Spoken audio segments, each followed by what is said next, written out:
Hello, my self Shyam. Bharat के भूगोल geography of India में भौतिक स्वरूप के अंतर्गत हम आज देखेंगे प्रायद्वीपीय हिस्से को। ये भौतिक प्रदेश में यदि हम विभाजन करते हैं, यहाँ पर एक भिन्न हिस्सा है प्रायद्वीपीय हिस्सा। अब प्रायद्वीपीय पठारी जो प्रदेश है, ये इसका स्वरूप किस प्रकार से है, इसकी स्थिति कहाँ पर है, आदि चीज़ें, इसके अंदर कौन कौन सी चीज़ें हैं, आदि चीज़ों का हम यहाँ पर अध्ययन करेंगे। तो मानचित्र में देखने से हमें पता चल रहा है कि यह जो हिस्सा है, ये भारत के प्रमुख जो भौतिक प्रदेश है उनमें सबसे बड़ा हिस्सा है। ठीक है, यहाँ पर यदि इसकी हम लंबाई चौड़ाई की बात करें तो 1400 किलोमीटर और 1700 किलोमीटर, ये इतना लंबा बड़ा क्षेत्र है कि लगभग भारत के आधे से अधिक हिस्से को कवर करता है। ठीक है, तो यहाँ पर ये भी देखने वाली बात है। यदि हम ऊपर हिमालय प्रदेश और प्लेन्स के अलावा यदि हम बात करें तो पूरे प्रायद्वीपीय हिस्से में को यह कवर करता है। ठीक है, अब यदि हम बात करें इसके कुछ विशेषताओं की, तो यह जो क्षेत्रफल है 16 लाख वर्ग किलोमीटर का क्षेत्रफल है। जब हम बात करें भारतीय प्लेट जब उत्तर की ओर प्रवाहित हो रही थी तो गोंडवाना लैंड का यह हिस्सा था, और साथ ही में यह पुरातन हिस्सा भी सिल्ड के रूप में पाया जाता है, और यह जो हिस्सा है ये पुरातन लावा के रूप में हमें प्राप्त होता है। इस वजह से यहाँ पर कोई विशेष हलचल देखने को, विवर्तनिक रूप से कोई विशेष हलचल देखने को नहीं मिलती, अपेक्षाकृत शांत स्थान है। विश्व का सबसे प्राचीनतम पठारों में से एक है, ये चीज हमने यहाँ पर देखी। और गोंडवाना लैंड का हिस्सा होने के कारण यहाँ पर हम देख सकते हैं कि दक्षिण से किस प्रकार से यहाँ पर अफ्रीका से ये जो पूरा हिस्सा है अफ्रीका से अलग होते हुए यहाँ आकर के यूरेशियन प्लेट पर जब टकराया, यह पुराना हिस्सा एज इट इज इसी प्रकार से शील्ड के रूप में, स्थायी रूप में हमें यहाँ पर प्राप्त होता है। ठीक है, इसलिए यहां पर कोई विशेष हलचल यहां पर देखने को नहीं मिलती। यहां पर यदि हम देखें तो मुख्य पठार कौन कौन से हैं और पहाड़ कौन कौन से हैं, इसके बारे में देखेंगे। यदि हम बात करें प्रायद्वीपीय प्रदेश के पठारों के बारे में, तो यहां पर बहुत सारे पठार हैं, और कुछ प्रमुख जो पठार है उनकी स्थिति हम यहाँ पर देखेंगे, जैसे मेवाड़ का पठार, कच्छ प्रायद्वीप का पठार, बुंदेलखंड का पठार, मालवा का पठार, बघेलखंड का पठार, दंडकारण्य पठार, छोटा नागपुर, मेघालय, कार्बी आंगलोंग और दक्कन का पठार। इसके अलावा भी बहुत सारे छोटे मोटे पठार स्थित हैं। ये प्रमुख पठार है। यहाँ पर हम देख सकते हैं कि इस मानचित्र में कि विभिन्न पठारों की स्थिति क्या है। ठीक है, यहाँ पर ये मेवाड़ का पठार, ये इस प्रकार से राजस्थान में स्थित है। मेवाड़ का पठार जो है वो राजस्थान में स्थित है। इसके अलावा यदि हम बात करें तो कच्छ का पठार है वो गुजरात में यहाँ पर ये स्थिति धारण किए हुए है। इसके बाद यदि हम बात करें यहाँ पर 3 नंबर पर बुंदेलखंड, यहाँ पर यदि हम बात करें 4 नंबर पर मालवा का पठार, और यहाँ 5 नंबर पर बघेलखंड का पठार स्थित है। तो यहाँ पर मानचित्र में हम इनकी स्थिति देख सकते हैं। इसके बाद यदि हम बात करें यहाँ पर दंडकारण्य का पठार, यहाँ पर छोटा नागपुर का पठार, यहाँ पर मेघालय का पठार जिसमें तीनों प्रमुख जो पहाड़ियाँ गारो खासी जयंतियाँ स्थित है। ठीक है, यहाँ पर कार्बी आंगलोंग का पठार जो कि कहाँ पर है, असम में स्थित है। ठीक है, इसके बाद यदि हम बात करें तो यह जो पठार है यह दक्कन का पठार, बहुत ही बड़ा जो पठार है दक्षिण भारत में, वो दक्कन के पठार के रूप में यहाँ पर स्थित है। तो प्रमुख रूप से ये पठार हमारे यहाँ पर दिखाई दिए। आगे हम इनका विस्तृत अध्ययन करेंगे। देखते हैं मेवाड़ का पठार। अब मेवाड़ का पठार हमने मानचित्र में यहाँ पर देखा था कि यह अरावली के समीप है। ठीक है, अरावली के पूर्व में स्थित है, राजस्थान में है, और छोटा सा एक पठार है। यहाँ पर एक चीज और मैं आपको बता देता हूँ कि यह जो पठार है, ये वाले जो पठार है, ये पठार मध्यवर्ती उच्च भूमि या उच्च प्रदेश कहलाते हैं। तो मध्यवर्ती उच्च प्रदेशों के रूप में इन पठारों की स्थिति देखी जा सकती है। ठीक है, दूसरी बात क्या है इसकी इंपॉर्टेंट, यहाँ पर जो प्रमुख नदी है वो कौन सी है, बनास नदी यहाँ पर प्रमुख नदी के रूप में हमें प्राप्त होती है। दूसरा है कच्छ प्रायद्वीपीय पठार, लावा और टर्शरी जो युगीन चट्टानें हैं वो यहाँ पर प्राप्त होती है। और साथ ही जो जलोढ़ निक्षेप के कारण मुख्य पठार से यह अलग हो गया। जो मुख्य पठार है, ये वाला जो मुख्य पठार है, इससे यह अलग दिखाई दे रहा है क्योंकि यहां पर जो निक्षेप है वो पाए जाते हैं। ठीक है, इसके बाद तीसरा है बुंदेलखंड का पठार। यहां पर विशेष बात क्या है कि बुंदेलखंड का जो पठार है ये बुंदेलखंड नीस से निर्मित है, जो कि प्राचीनतम नीस है। ठीक है, ये चट्टाने हैं, विशेष रूप से चट्टाने पाई जाती है बुंदेलखंड नीस के नाम से, ये प्राचीनतम चट्टाने हैं। ठीक है, तो यहां पर यदि ये पूछ ले कि प्राचीनतम नीस कहां पर पाया जाता है तो आंसर क्या आएगा, बुंदेलखंड के पठार पर बुंदेलखंड नीस यहां पर पाया जाता है। यहां पर एक विशेष बात क्या है कि यहां पर सोपानी वेदिकाएं पाई जाती है। सोपानी वेदिकाएं किस तरीके से, इस तरीके से पाई जाती है। ठीक है, सोपानी वेदिकाएं पाई जाती है। क्यों पाई जाती है, क्योंकि यहां पर चंबल व यमुना द्वारा बड़े बड़े खड्डों का निर्माण किया जाता है। ये जो क्षेत्र है, बड़े बड़े खड्डों के द्वारा जो रिवाइंस बनते हैं यहां पर, वो यहां पर बनाई जाती है। और एक और विशेष बात, यहां की जो परिस्थितियां हैं वो लगभग अर्ध शुष्क परिस्थितियां यहां पर पाई जाती है। जल का अभाव इन क्षेत्रों में देखा जाता है। और विशेष रूप से यह जो क्षेत्र है वो मध्य प्रदेश और उत्तर प्रदेश दोनों जो राज्य है वहां पर ये पाए जाते हैं।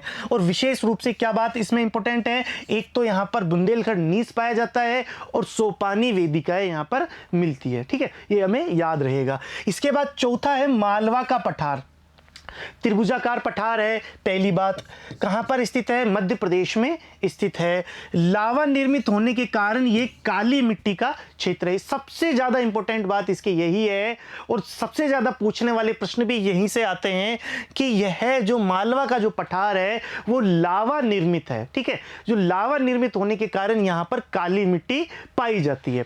और यहां पर जो पाए जाने वाली नदियों की यदि हम बात करें तो चंबल, काली सिंध, पार्वती, बेतवा, शिप्रा आदि जो नदी है, यह कुछ हिस्सा इसका राजस्थान में और अधिकांश इसका मध्य प्रदेश में यहां पर ये मालवा के पठार के रूप में पाया जाता है। इंदौर आदि जो जगह है वो इसी मालवा के पठार में पाए जाते हैं। यहाँ पर हम जानते हैं इंदौर है और दक्षिणी पूर्वी जो राजस्थान का जो हिस्सा है, कोटा संभाग वाला जो क्षेत्र है, वो सब इसी मालवा के पठार में शामिल है।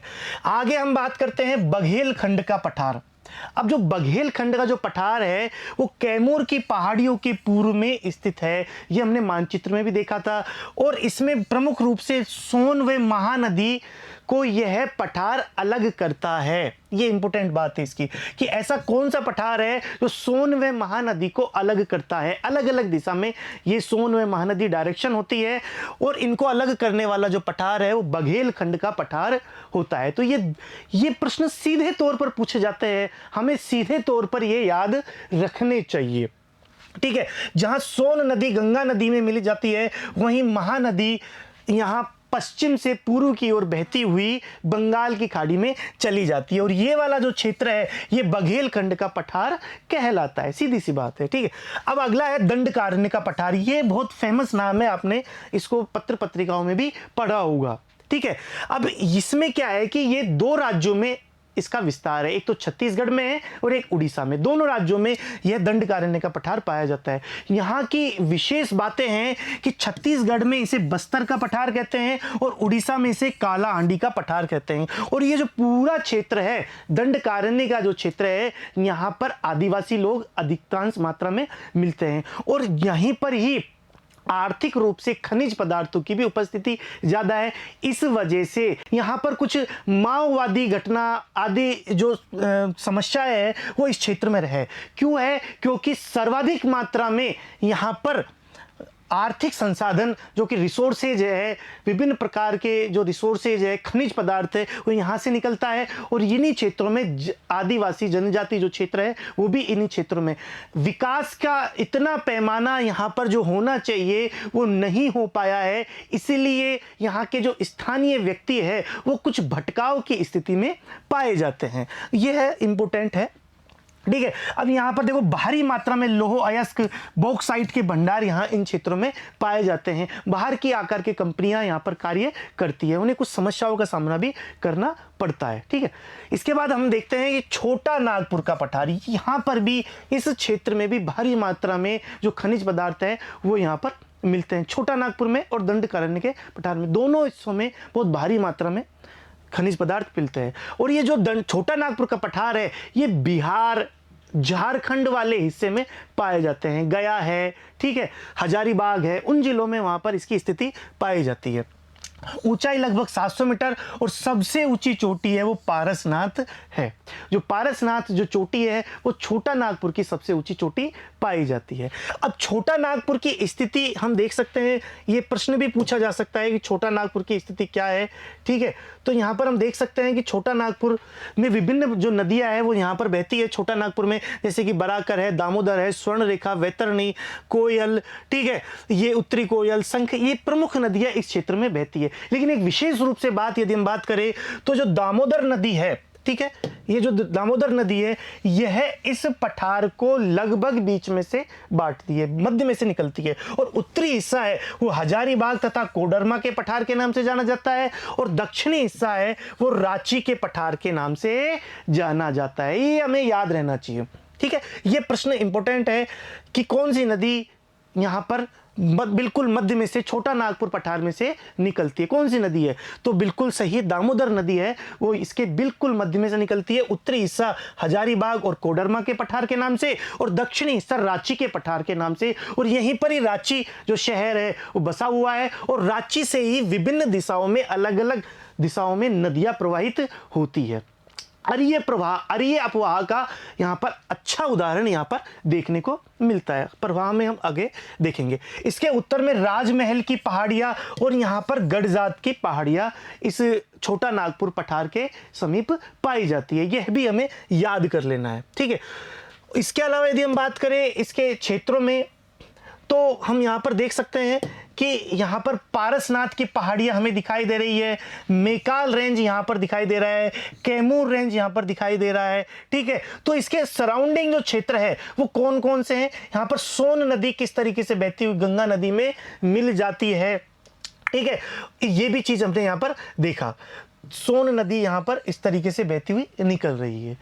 तो यहाँ पर हम देख सकते हैं कि जो रांची शहर है यहाँ पर अलग अलग दिशाओं से होकर के नदियां प्रवाहित होती है, ठीक है।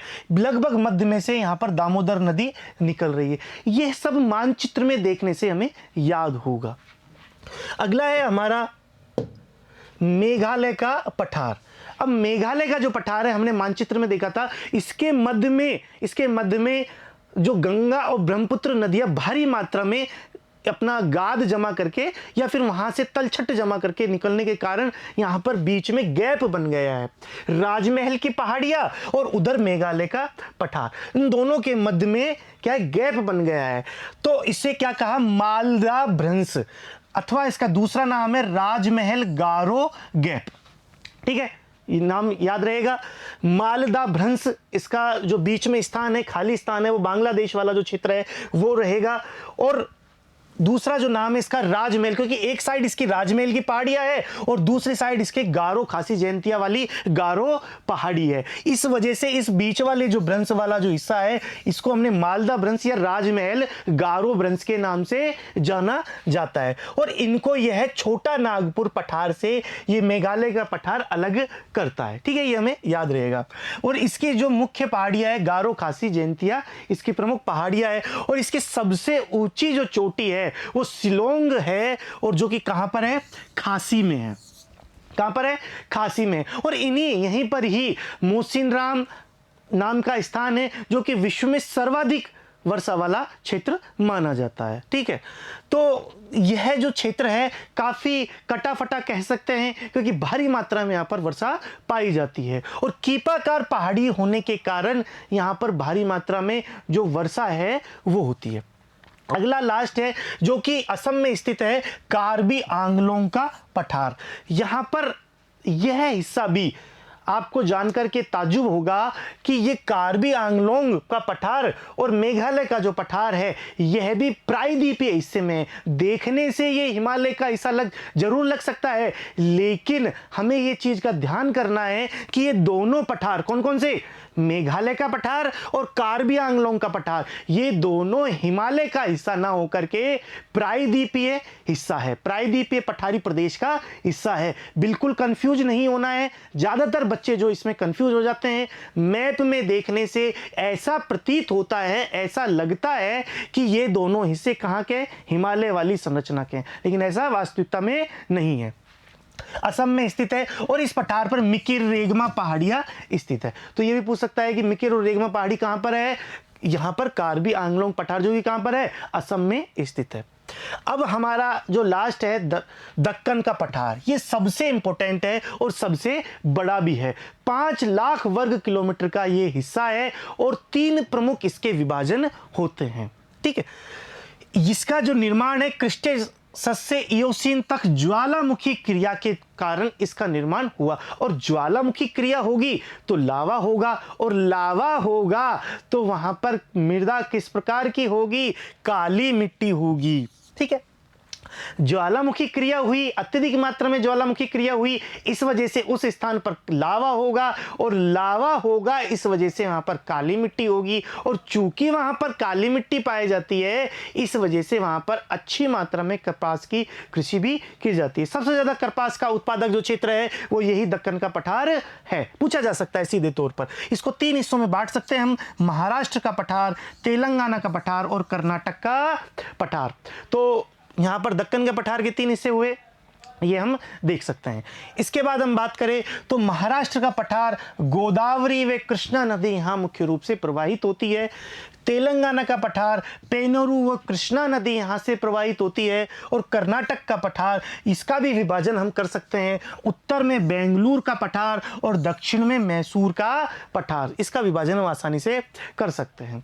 तो ये कुछ पठारों की स्थिति है और उनसे पूछे जाने वाले प्रश्न है जो कि अमूमन तौर पर क्वेश्चंस जो पूछे जाते हैं विभिन्न एग्जाम्स में। दोबारा से हम यहाँ पर इसकी स्थिति देख लेते हैं कि किस तरीके से यहाँ पर दक्कन के पठार की स्थिति हमने देखी। यहाँ पर महाराष्ट्र का पठार, तेलंगाना का पठार, ठीक है, यहाँ पर महाराष्ट्र का, तेलंगाना का और कर्नाटक के पठार के रूप में इसकी स्थिति हम यहाँ पर विभाजित कर सकते हैं। ठीक है, तो इस तरीके से हमने विभिन्न पठारों की स्थिति यहाँ पर देखी जो कि प्रायद्वीपीय हिस्से में है। एक बार और मैं आपको बतला देता हूं कि यहां पर देखने से सभी जानते हैं कि प्रायद्वीपीय हिस्सा है। ठीक है, लेकिन यह जो मेघालय का पठार है और कार्बी आंगलोंग का पठार जो कि असम में स्थित है, यह भी प्रायद्वीपीय प्रदेश के हिस्से हैं। ठीक है, और इनके बीच में, इनके मध्य में ये जो हिस्सा है मालदा गैप है, ये विभिन्न जो नदियां हैं उनके लाए हुए तल छट्टों के निर्माण के कारण ये गैप पड़ गया है। लेकिन वास्तविक रूप से कार्बी आंगलोंग और मेघालय का जो पठार है वो प्रायद्वीपीय प्रदेश का हिस्सा है। हालांकि इसके समीप ही हिमालयी संरचना है, बिल्कुल ये सारी हिमालयी संरचना है, लेकिन इसकी संरचनात्मक रूप से देखे, जब इसके आगे स्टडी हुई, अध्ययन हुआ, तो ये हिमालय में ना होकर के ये पठारी जो दक्षिण प्रायद्वीपीय पहाड़ी पठारी प्रदेश है इसका हिस्सा माना जाता है। ये तय बात है। इस तरीके की चीजें हमने यहाँ पर देखी। ठीक है, तो अगली क्लास में हम यहाँ पर, आज तो हमने क्या देखा, यहाँ पर हमने देखा प्रायद्वीपीय जो क्षेत्र है उसके पठार कौन कौन से हैं, और अगली क्लास में हम देखेंगे कि प्रायद्वीपीय जो क्षेत्र है इसके पहाड़ों की स्थिति कौन कौन सी है। जैसे कि हमने देखेंगे अरावली, विंध्याचल, सतपुड़ा, पश्चिमी घाट, पूर्वी घाट आदि जो पहाड़ है उनकी स्थिति। हालांकि ये देखने वाली बात है कि ये पूरा जो क्षेत्र है ये एक शील्ड के रूप में है। यहाँ पर विभिन्न कटाफटा, क्योंकि काफी पुराना है, ठीक है, शुरुआती दौर के हैं ये क्षेत्र, तो यहां पर विभिन्न पहाड़ी और पठारी स्थिति देखी जाती है। तो विशेष रूप, जैसे हिमालय की जो पहाड़ी स्थिति है वो अलग प्रकार की है क्योंकि वो नया है, वो नवीनतम है और अभी उस पर कार्य हो रहा है, वो अभी भी बन रहा है। लेकिन ये पुरातन स्थिति होने के कारण एक ही क्षेत्र में, एक ही पठारी क्षेत्र में यहां पर विभिन्न पहाड़ी और पठारी क्षेत्र देखे जाते हैं। ठीक है, ये बात हमें ध्यान रहे। धन्यवाद।